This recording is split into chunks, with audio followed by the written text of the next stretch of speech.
I'd like to now introduce the speaker that was supposed to have been up before, Ms. Stephanie Fisher from Answer Chicago.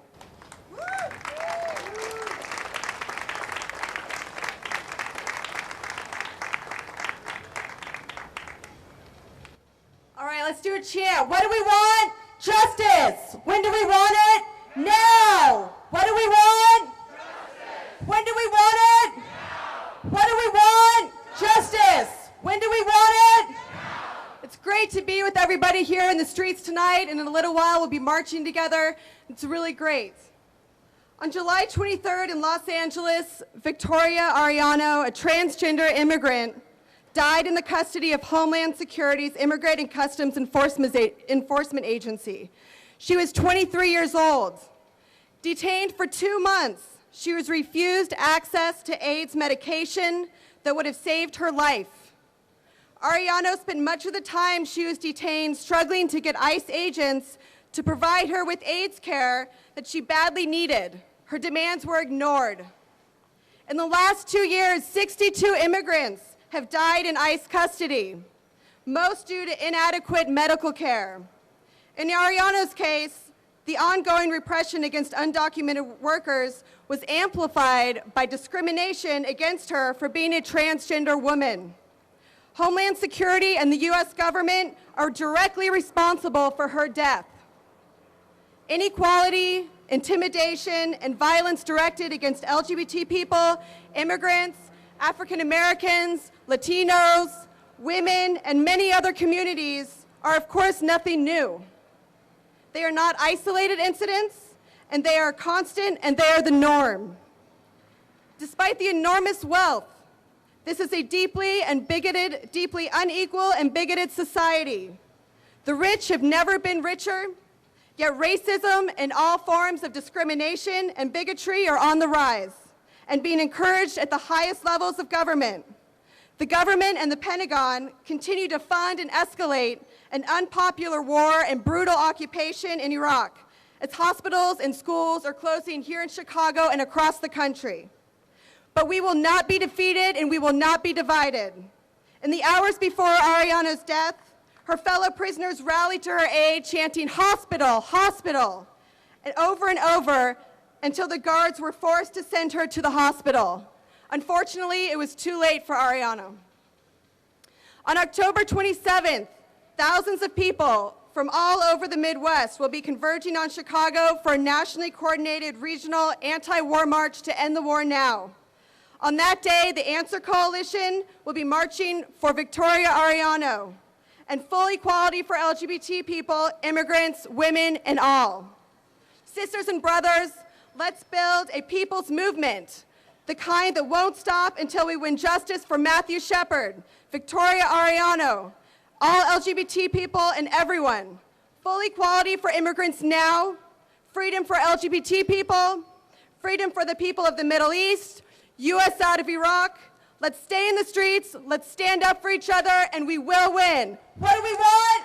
Justice. When do we want it? Now. What do we want? Justice. When do we want it? Now. Thank you.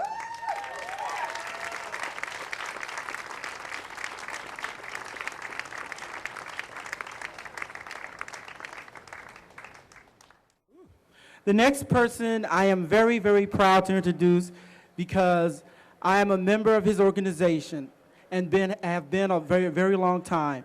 I call him the fearless leader, but you all know him as Andy Thayer.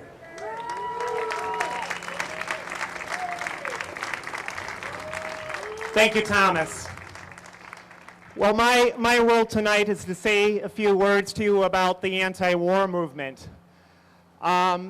And I think it's very fitting that we're having an anti-war talk at tonight's rally, because one of the biggest themes about tonight has been international solidarity. In a few minutes, we're going to be having Nikolai Alexeyev from Russia, where they've been fighting against anti-gay bigotry and oppression. And we're very proud to bring Nikolai here for the first ever USA appearance. And that's just a little bit of international solidarity. We're very proud to have been active in other elements of international solidarity, bringing in people like Sam Kosha from the Iranian Queer Organization for last year's Shepard March, bringing in people like Davis Makiyela from Nigeria to support LGBT people fighting for equality in Nigeria. But the reality is, if we're truly serious about international solidarity, there's much, much more we need to do. We need to rein in and stop the United States government from ruling over vast areas of the globe. That's what we need to start doing. It's all very fine and good to bring in great people like Nikolai, but the reality is we have far more control over our own government and what it does than what we do, whatever the Russian Duma does to Nikolai. We need to start doing something about this war. We need to move from simply protesting against it to resistance. I shouldn't have to tell this crowd why we should be anti-war. We see budget cut after budget cut hitting the LGBT community, people with AIDS getting their housing funds cut off. We're seeing all sorts of AIDS funding cut back. We still don't have many of the things even when the funding was at its height, but now we're seeing cutback after cutback at both the city and state and federal level.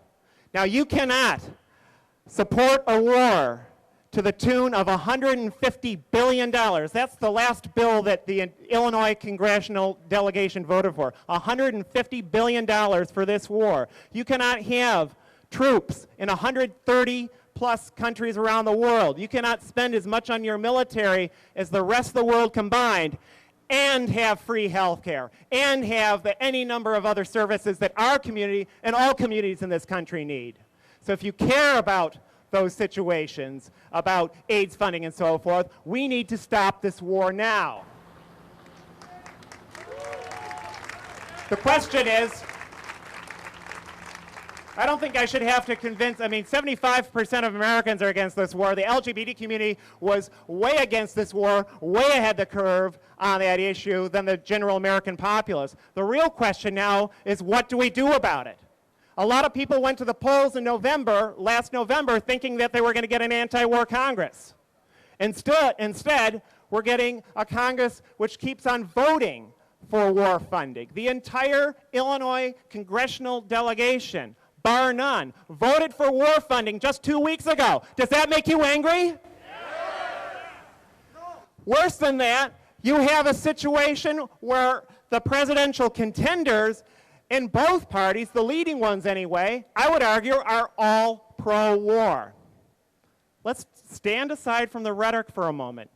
Hillary Clinton, Barack Obama, Jim Edwards all say they're going to have troops in Iraq, probably Iran too, in Iraq at the end of their term in office if they are elected president. Do you want the Iraq occupation and war to go until 2013? Is this what you voted for in November?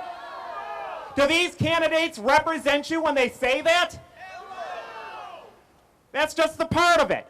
We've got a situation where the candidates are also advocating bombing Iran. That's Barack Obama's line from a couple years ago. Or Hillary Clinton saying that first strike use of nuclear weapons is okay. Are those anti-war candidates?